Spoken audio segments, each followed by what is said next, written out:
Order! Bang. The gavel slammed down, papers scattered. A clerk flinched. And then came the voice, raw, furious, breaking at the edges. She ruined my life first. I only gave her a taste of her own medicine. Claude Johnson's throat strained with the shout, his veins bulging against his neck. He was 40, built like a man who had once lifted engines for a living, but in that instant, he looked more like a cornered animal. His fists hit the table, rattling a stack of case files. Barbara Scott did not move. She sat across from him, hands folded in her lap. 38 years old, a truck driver with a face weathered by sun and asphalt, she looked both small and immovable, like a stone half buried in the desert. Her silence was not weakness. It was pressure, building. Her eyes, red from nights without sleep, locked on Claude. They did not blink. The courtroom seemed to hold its breath. A bailiff shifted his stance. The stenographer hesitated, fingers hovering above the keys. Bang! Another strike of the gavel. Order, order in this court. But order was only an illusion. The storm had already begun. Claude spat the words again, quieter but sharper like broken glass. She deserved it. The phrase rippled through the gallery. A woman in the back gasped. An older man shook his head. The phrase was not just an excuse. It was a confession dressed as defiance. Barbara's lips parted. Finally, she spoke. Her voice was low, steady, almost too soft to catch, but it cut clean across the chaos. Actions have consequences, Claude, even when fueled by jealousy. The judge glanced at her, surprised by the calm. The clerk scribbled furiously. Somewhere in the rafters, a security camera's red light blinked on, recording every second. Barbara's words hung in the air, heavier than the gavel. Claude leaned forward, eyes wild. Don't act innocent. You flaunted your new life. You humiliated me. You think you can just walk away? His spit hit the polished wood. His voice cracked into a growl. I loved you, Barbara, and you left me with nothing. Nothing. Another bang of the gavel, louder this time, echoing against the paneled walls. The emblem above the bench, a brass plaque engraved with County Court, caught the fluorescent light. It gleamed cold, merciless. Barbara's gaze drifted for a moment to that plaque. The letters, etched deep into the metal, seemed like a prophecy. This was not about two lovers, not anymore. This was about law, justice, consequence. She looked back at Claude. He was still talking, spitting blame like nails from a nail gun. She set me up. She told me where to park. She made me look like the villain. Every sentence grew shorter, harsher. He was unraveling, and everyone could see it. Barbara exhaled slowly. Her shoulders stayed square, but her right hand tightened around the hem of her jacket. It was the only sign of nerves. A bailiff stepped forward, palm raised in warning. Claude sneered. What? You think you can silence me? Everyone here knows she's no saint. The judge's voice cracked like thunder. Mr. Johnson, one more outburst and you will be held in contempt. Silence. For a beat, the only sound was the low hum of the overhead lights and the shuffle of a nervous spectator's shoe against the marble floor. Barbara lifted her chin. She didn't need to shout. She didn't need to fight back with fury. Her presence alone, the steadiness in her spine, was louder than anything Claude could scream. And then darkness. The scene cut as if a curtain fell. Black screen. Only echoes remained. The gavel's crack, Claude's growl, Barbara's calm retort. A single line burned into the void, white letters against the black. Barbara Scott, v. Claude Johnson, $5,000 for a broken truck and a broken trust. The cold open had done its work. The audience knew the stakes now. Not just money, but betrayal. Not just a ditch and a damaged truck, but the weight of jealousy, the wreckage of pride. The case was no longer background noise in a county court. It was a collision steel against ditch, love against hate, law against chaos. And every strike of the gavel was a heartbeat, pulling them closer to the verdict. Claude Johnson adjusted the microphone, cleared his throat, and leaned back in a witness chair like a man settling into his own living room. 40 years old, broad-shouldered, his skin still carrying the grease stains of years as a mechanic, he looked the part of the working-class everyman. And he knew it. Ladies and gentlemen, he began, voice low, practiced. I never meant for this to happen. I didn't crash your truck. The ditch was already there. The words landed with a soft thud. He paused, waiting for them to settle, then continued. Barbara was erratic that night. She was yelling, waving her arms. I was just resisting her yelling, trying to keep things calm. It was by protocol to move the truck. Anyone in my shoes would have done the same. Erratic, resisting, protocol. The words clung to the air like smoke, repeated with the precision of a man who had said them in front of a mirror 100 times. In the gallery, a few heads tilted. A man in a work jacket gave a slow nod, as if he recognized something of himself in Claude's tone. A woman near the back pursed her lips, sympathetic. Even the judge leaned slightly to one side, brows knit, as though measuring the plausibility of Claude's account. But not everyone was convinced. At the clerk's desk, a young assistant shuffled papers with a frown. brow furrowed deeper each time Claude said the word protocol. The stenographer, fingers moving in steady rhythm, suddenly froze mid-word. It was only for a heartbeat, but the pause was there, a tiny tremor like a skipped note in an otherwise smooth melody. She glanced at Claude, then at Barbara, before resuming her typing. Claude mistook the silence as agreement. His confidence swelled. I tried to protect her, he went on, voice thick with false regret. But she wouldn't listen. She was out of control. I was just resisting her yelling, trying to stop her from hurting herself. You can't blame me for that. He leaned forward, eyes sweeping across the jury box, searching for nods, for sympathy. I've worked hard all my life. Fixed cars, built engines, never had trouble with the law. His finger jabbed toward Barbara without actually pointing. She pushed me to the edge. She drove me to it. Barbara did not flinch. Her hands rested neatly on the table in front of her, fingers intertwined. Her knuckles were pale, but her posture was unbroken. The only sign of her exhaustion was the redness around her eyes, from too many nights reliving the sound of her truck sliding into the ditch. Claude's voice cracked, perfectly, theatrically. I loved her. I saved her more than once. She'd call me in the middle of the night when her truck broke down. I'd show up, rain or shine. I was her hero. And now? Now she paints me as some kind of monster. He shook his head in disbelief, sighing into the microphone. The sound was amplified, magnified. A couple of jurors exchanged glances, unsure, but touched. The clerk at the side of the courtroom shifted in his chair, the disapproval in his eyes impossible to miss. Barbara caught it, tucked it away like a note for later. Claude sensed the room wavering and pressed harder. I didn't crash her truck. The ditch was already there. His words circled back, looping like a scratched record. It was the second time, then the third. Repetition is reinforcement. If he said it often enough, maybe they'd believe it. Barbara leaned closer to the microphone at her table, her lips barely parting, but her voice carried across the silent courtroom. And the jealousy, too, Claude, already there. The gallery stirred. A soft gasp escaped from the back. Claude's eyes narrowed. He hadn't expected her to speak. Not yet, not like that. For a moment, the mask slipped. His jaw tightened, his knuckles whitened as he gripped the edge of the witness stand. But then, with visible effort, he forced a chuckle. See? Always twisting my words. Always trying to make me the villain. I was following protocol. She was resisting. She was erratic. That's the truth. The judge raised a hand. Mr. Johnson, keep your testimony to the events of the night in question.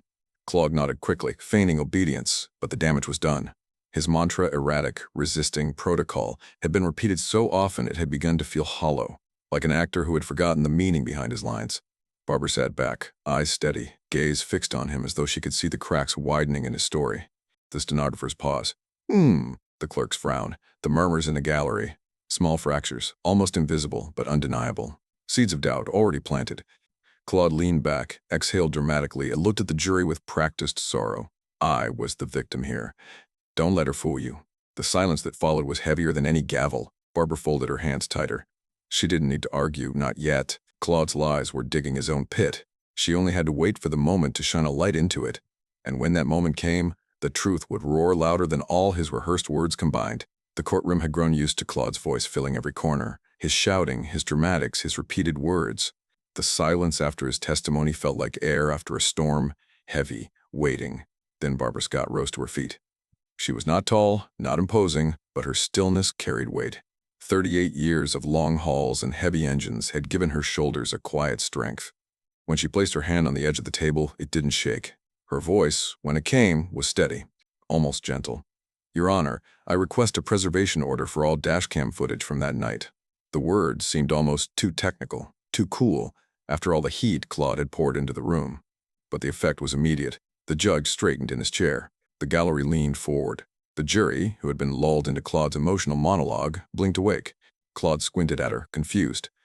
This wasn't the Barbara he wanted, the angry, erratic woman he had tried to paint. And this was someone else.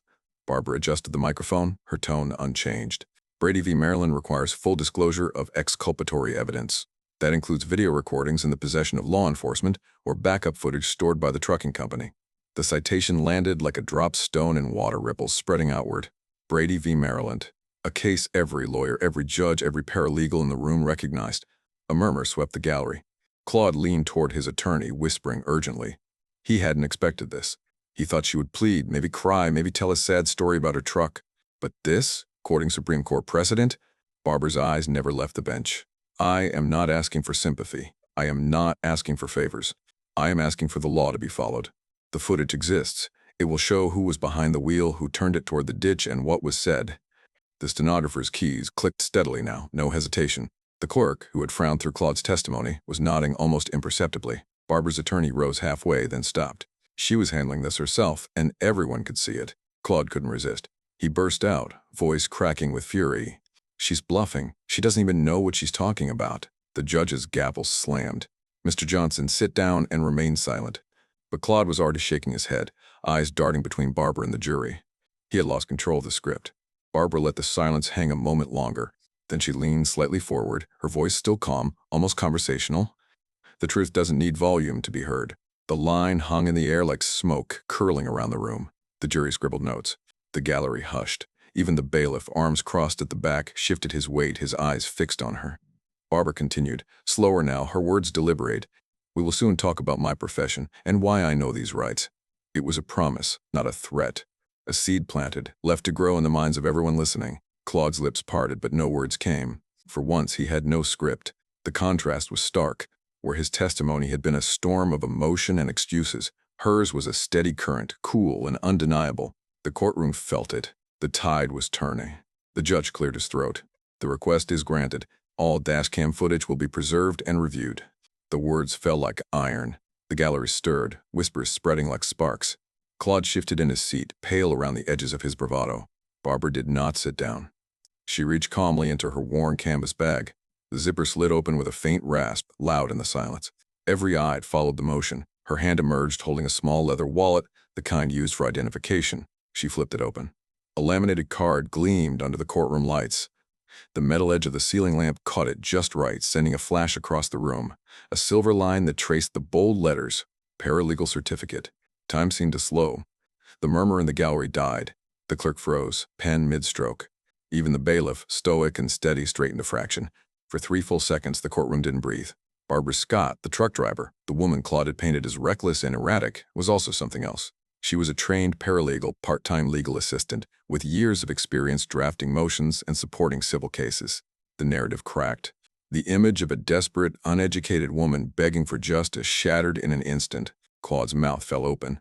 His chair creaked as he half rose, then dropped back down, stunned. You tricked me. You knew the law all along. His voice was hoarse, disbelief mixed with panic. He looked from the certificate to Barbara's steady face, back again, as if hoping the letters might rearrange themselves. Barbara closed the wallet, placed it gently on the table, and spoke with the same quiet strength that had carried her through miles of highway and now through miles of lies. No, Claude, I respected it. That's the difference between us. Her words cut deeper than any shout. Claude blinked rapidly, his lips moving but no sound escaping. His carefully rehearsed story, erratic, resisting protocol, sounded suddenly childish, amateur, like the excuses of a teenager caught in the act. The jury leaned forward, pens scratching faster. The stenographer, eyes wide, typed without pause, as though desperate not to miss a single syllable. Barbara turned toward the bench. Your Honor, I know the burden of proof. I know the standard of evidence, and I know the importance of integrity in this court. That is why I brought this case, not only for damages, but for the truth. The judge regarded her with measured curiosity, the faintest glimmer of respect softening his eyes. Claude slammed his fist against the table, desperate to reclaim control. She's manipulating you. She isn't a real lawyer. The gavel cracked. Enough, Mr. Johnson. But Barbara didn't even look at him. Her gaze remained steady on the judge. I don't need to be a lawyer to know when the law has been broken. The line landed heavy, almost biblical in its simplicity. Someone in the gallery whispered, damn. Claude sagged back into his chair, chest heaving. The color had drained from his face. The courtroom no longer looked at him with sympathy. They looked at him with suspicion. Barbara sat down finally, her certificate tucked neatly back in her bag. But the effect lingered. The room itself felt changed. The mask had been lifted. The tables had turned. Claude had tried to make her the ignorant victim. Instead, she had revealed herself as the quiet insider, someone who knew the system better than he ever imagined. And as she folded her hands once again, her eyes found his. No words passed between them, but the message was clear. The storm you built is now collapsing, Claude, and you built it with your own hands. The clerk wheeled in the monitor, a black screen looming like a silent witness. The courtroom lights dimmed slightly. All eyes turned toward the front. Barbara remained seated, her hands folded. Her calmness had become its own performance, one that made Claude's twitching movements look twice as desperate. The judge nodded. Play the dashcam footage. A click. The video lit up. The first frame showed the long stretch of county road, the truck rumbling steady. The timestamp glowed in the corner. Barbara's voice could be faintly heard, off-camera steady, tired from a long shift, but calm. Then Claude's voice entered, jagged, cutting. The dash cam caught him in the driver's seat, his grip white-knuckled on the wheel. His face contorted, lips spitting words too muffled to hear clearly. The gallery leaned forward. The footage rolled on. Barbara reached toward the console, calm, composed. Claude's arm swatted hers away. The truck jerked. The steering wheel spun, sudden, violent. Pause. The prosecutor froze the image, zoomed in. The screen filled with Claude's hands, both clenched on the wheel, muscles straining as he yanked it left.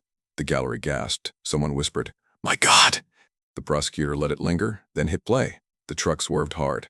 Gravel sprayed. A hollow crunch filled the speakers. The vehicle lurched, tilted, slammed into the ditch with a metallic howl. Papers flew across the dash. Barbara's voice cried out, not hysterical, just startled. Pause. Zoom again. The freeze frame showed Claude's face twisted in rage, his mouth mid-shout. Then came the audio. A second recording, pulled from Barbara's phone. She left it running, tucked into her jacket. The static cleared. Claude's voice roared through the speakers. "If I can't have you, no one will." The words ricocheted across the courtroom like a gunshot. The gallery broke into a wave of murmurs. The bailiff barked, "Quiet! Quiet!"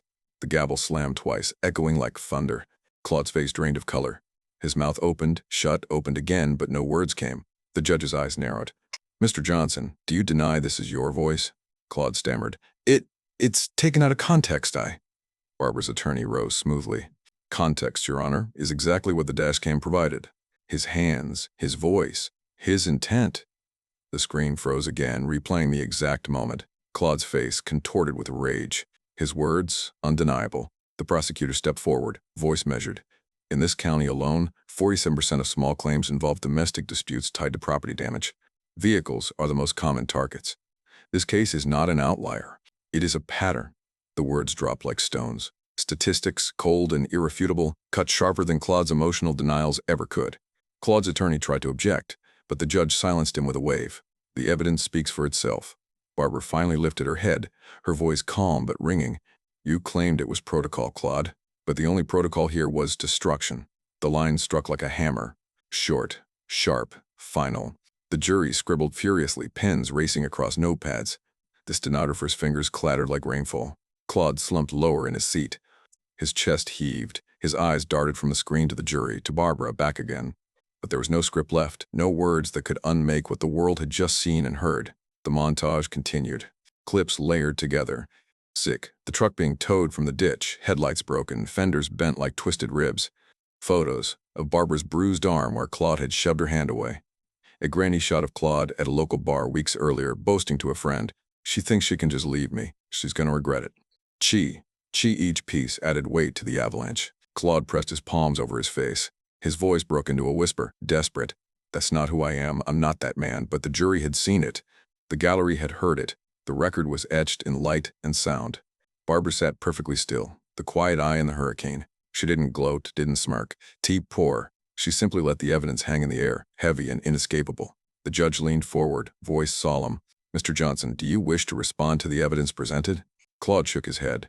For the first time since the trial began, he looked small, his shoulders hunched, his eyes wet. His lips quivered, but no words came. Silence swallowed the room. Barbara's words. Her calm, cutting line remained the last echo. The only protocol here was destruction. 2 and 2. The dashcam video faded to black, leaving the courtroom thick with silence. The echo of Claude's words, "If I can't have you, no one will," still lingered like smoke after a fire. Barbara Scott stood slowly. The weight of her presence seemed to command the room more than any raised voice could. She turned, not to the judge, not to Claude, but to the jury, and beyond them, the gallery. Her voice was steady, firm. "This is not only about a ditch or a truck. This is about how jealousy turns steering wheels into weapons." The sentence cut deep, dragging the case out of the narrow lanes of personal grievance and onto a wider road. She gestured toward the monitor. Words appeared on the screen in clean, stark white letters against black. 63% of property damage in breakups involves vehicles. The number floated there like a hard truth, no one wanted to look at but could not ignore. Murmurs rippled through the room. Someone in the gallery shook their head. A juror's pen stopped mid-sentence. Barbara continued, her tone calm but unrelenting. 41% of women in trucking report harassment or sabotage by partners. These are not isolated stories. These are not accidents. They are patterns. Another line of text appeared beneath the first. 41% of women in trucking report harassment or sabotage by partners. The impact was not flashy. It was clinical, mathematical, but that was exactly why it stung. Claude shifted in his seat, muttering, "Lies, those numbers don't mean anything." But the way his voice cracked made it clear even he knew they did. Barbara's eyes swept the room. This isn't a personal flaw. This is a design of silence, one that must be broken. The gallery was silent now. Even the hum of the air conditioning seemed to fade. She leaned forward slightly, hands resting on the table as though bracing the entire courtroom on her shoulders. For too long, cases like mine have been dismissed as private disputes. But when you look closer, you see the same marks. The truck sabotaged, the tools stolen, the property damaged, the threats whispered. Every time it happens, the victims are told, "It's just personal. Settle it outside." That is how silence grows. That is how injustice survives. Her words carried the rhythm of truth. Not legal jargon, not emotional outbursts, just the hard cadence of lived reality. The prosecutor nodded slowly, as if even he had not realized the scope until she laid it bare. Barbara turned back to the jury, her voice lowering, pulling them closer. "I want you to see me not only as a truck driver, not only as a woman wronged by one man's rage. I want you to see me as one of many. Every statistic on that screen is a face. Every number is a story. Every silence is another mile driven in fear." Claude slammed his fist against the armrest, whispering hoarsely, "She's exaggerating. She's blowing this up." The judge raised a warning look, but Barbara didn't break her gaze from the jury. "No, Claude, I am not blowing this up. You are part of a pattern. You are part of the reason women keep silent. And today, that silence ends." The words dropped heavy, final. The infographic remained on the screen, just two numbers, but they towered larger than any outburst. The stark simplicity forced the jury to see the case not as an isolated quarrel, but as a piece of something systemic. Barbara took her seat again, her paralegal certificate still visible at the edge of her open bag, as if reminding everyone that she wasn't only testifying as a victim, she was testifying as someone who knew how the system worked and why it needed to change. The gallery sat in pin-drop silence, every ear tilted toward her side now. And the seed she planted, that this was bigger than two people, bigger than a single ditch or a single truck, had already begun to grow. The courtroom had grown still, heavy with everything that had been seen and heard. The dashcam footage, the audio confession, the statistics, the silence that followed Barbara's words. Now all eyes turned to the bench. The judge adjusted his glasses, his face carved in stern lines. He looked first at Claude Johnson, hunched and trembling in the witness chair, then at Barbara Scott, steady, unflinching, her paralegal certificate still peeking from her open bag like a silent witness of its own. The gavel tapped once, not loud, just enough to signal the moment had come. "Mr. Johnson," the judge began, voice deep, deliberate, "this court has heard your testimony, and it has reviewed the evidence." Claude shifted, his knuckles white around the arms of his chair. "For 2 years, you shared Miss Spation, Scott's life. For 2 months, you stalked her after she ended your relationship. And for 1 night, you destroyed her truck property she depended on for her livelihood." Each phrase struck like a hammer. The judge's cadence was relentless, unbroken, a drumbeat of accountability. Claude's lips moved as if to argue, but no sound emerged. The judge continued. For 2 years, you had her trust. For 2 months, you tried to bend that trust back to your will. For 1 night, you let jealousy turn into violence." Barbara's eyes glistened, but she did not lower her head. She held the words as though they were her own. The judge leaned forward, his gaze hard. "This court cannot ignore what the dash cam showed. Your hands on the wheel, your voice on the recording. Your intent, clear as day. You spoke the words, 'If I can't have you, no one will.' W8. Cheaper. Words that reveal not confusion, not accident, but malice." The gallery murmured, restless, but the gavel slammed once, silencing them. "Therefore, it is the judgment of this court that you, Claude Johnson, are liable for the damage caused to Ms. Mastro Evers, Scott's vehicle. You are ordered to pay $5,000 in compensation, plus all legal fees associated with this case." Claude sagged, his face crumpling, his mouth open to protest, but the judge raised a hand. "Understand this clearly. This verdict is not only about money, it is about accountability. The law is not a shield for jealousy. It is not a tool for destruction. It is a mirror that reflects our actions." He paused, scanning the room, letting the words sink in. Barbara's breath caught, but she kept her chin high. The judge lifted the gavel once more. His final words rolled like thunder, sharp enough to etch themselves into memory. "Justice is blind, but never deaf." Bang. The gavel struck. The verdict was sealed. For a long moment, no one moved. Claude buried his face in his hands. Barbara closed her eyes, just once, before opening them again, clear and steady. The gallery exhaled all at once, as though they had been holding their breath since the trial began. The storm was over. The sentence had been spoken. But in the silence that followed, everyone knew. The echo of those words would carry far beyond these walls. The verdict echoed long after the gavel struck, but the story did not end with the ruling. Claude Johnson left the courthouse not in triumph but in shadow. His driver's license was suspended pending review. The Department of Motor Vehicles cited reckless conduct endangering public safety. For a man who had once made his living behind the wheel, it was more than an inconvenience, it was an exile. His reputation, too, crumbled faster than the rust on an abandoned truck, neighbors whispered. Former coworkers avoided him at the bar. Mechanics who once admired his skill now shook their heads when his name surfaced. He had become a cautionary tale, a living reminder that jealousy could cost more than love. It could strip away livelihood, dignity, and the thin veneer of respect. Barbara Scott received her $5,000 judgment and the covering of her legal fees, but money was not the balm it seemed. Her truck was repaired, yes, but every time she slid into the driver's seat, the memory returned. The sudden jerk of the wheel, the screech of gravel, the metallic crunch. The ditch was filled now, smoothed over by county crews, but in her mind it remained open, waiting. Nights were worse. She sometimes woke to the phantom echo of Claude's voice. If I can't have you, no one will. No payout erased the weight of those words. Still, she carried herself forward. She hauled her loads. She showed up at union meetings, and she spoke quietly, firmly, when others asked why she fought. Because silence only grows stronger when you let it. I wasn't going to let mine grow. The case of Scott v. Johnson didn't fade into the docket of forgotten small claims. Instead, it traveled. Trucking unions cited it in newsletters. Legal blogs picked up the transcript. Domestic advocacy groups added it to their training slides. For years, property damage tied to relationships had been dismissed as petty drama, lovers' quarrels that didn't warrant real attention. But Barbara's case, armed with dashcam clarity and a paralegal's precision, reframed the narrative. At a statewide trucking conference, one speaker held up Barbara's case file and declared, "This is why we document. This is why we fight. Because sometimes the ditch isn't an accident. It's a message." Numbers began to matter. The 63% figure about vehicle damage. The 41% statistic about women in trucking facing sabotage. Suddenly, they weren't abstract. They had a name, a face, a woman who refused to be silent. 1 month later, a driver named Marisol Vega, 53, stood at her own local union hall and spoke aloud what she had hidden for years, that her ex-husband once poured sugar into her gas tank, costing her thousands. She admitted she had never reported it. Who would believe me? They'd just say it was a domestic issue. But Barbara's case had changed her mind. She filed a report. The room applauded. In the courthouse itself, the young clerk who had frowned through Claude's testimony found her path altered. She was 24, fresh from community college, working for minimum pay and long hours. But watching Barbara hold her ground quoting law, standing calm against rage, ignited something in her. She enrolled in night classes. When asked why, she answered simply, "Because I want to be the one who makes sure silence doesn't win."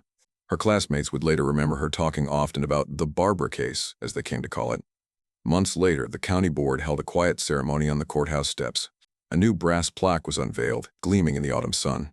It bore 3 words, etched deep enough to last generations. It was not common practice to rename court buildings for individual cases, but this one had struck a nerve. The renaming was not about Barbara alone, nor about Claude's downfall. It was about the reminder that truth, when spoken, when recorded, when defended, could turn even the smallest courtroom into a place of reckoning. Barbara stood at the edge of the crowd, her jacket pulled tight against the breeze. She didn't seek the spotlight. She didn't speak at the microphone. She simply looked up at the plaque and let herself breathe. For her, the battle was not victory, it was survival. Yet survival carried its own kind of triumph. The brass letters caught the light, as the gavel once had, as her paralegal card had. Symbols, all of them. But this one belonged not only to her. It belonged to every voice that had been silenced, every driver who had been sabotaged, every woman who had been told to settle quietly. The courthouse stood the same, its stone walls unchanging, but the name carved into its face told a new story. That lies could crumble, that silence could be broken, that truth could endure. And somewhere in the gallery of memory, the echo of her words remained. This isn't a personal flaw. This is a design of silence, one that must be broken. The system had listened. For once, it had answered. The courthouse steps were crowded that afternoon. Reporters leaned forward with microphones, cameras blinked red, and the autumn wind carried the hum of a community waiting for words. Barbara Scott, still in her plain jacket and worn boots, stepped up to the podium. She was not dressed for television, but that was what made her presence impossible to ignore. She looked like what she was, a truck driver, a survivor, and now a voice. She took a breath, lifted her eyes, and spoke directly into the cameras. Silence only feeds injustice. Lies kill faster than pain. Share this story so no woman in trucking or anywhere has to fight alone again. The murmurs stopped. Pens froze above notepads. Her voice had the quiet force of steel, bending but never breaking. Barbara did not speak about victory. She did not even speak about money. This was never just about $5,000. This was never just about a broken truck. This was about respect, about the right to live without fear that jealousy will destroy what we work for, about the right to be heard when silence tries to suffocate us. The cameras clicked, capturing her steady eyes. Too many times, property damage tied to relationships is dismissed as personal, private, not worth the system's time. But I say this today. If we keep calling it private, the silence will keep winning. And silence is not neutral. It sides with the abuser. She paused, letting the words hang. I'm not the only one. There are women right now who are driving, who are fixing their rigs, who are hauling loads across states, and they are carrying more than cargo. They are carrying fear. Fear of sabotage, fear of threats, fear that no one will believe them. Her voice tightened, but her hands stayed steady on the podium. If my story can reach them, then let it. If my fight can give them courage to speak, then let it. This was never about revenge. It was about drawing a line and saying, enough. The reporter shifted, some nodding. A woman in the crowd wiped her cheek. Barbara's gaze swept the cameras one last time. Actions have consequences. And today, consequences finally caught up. The sentence fell like a closing gavel, not from the judge, but from her. She stepped back. No theatrics, no raised fists. Just silence. But this time it was not the silence of fear. It was the silence of resonance, the kind that spreads outward, carried from one voice to the next, until it becomes impossible to ignore.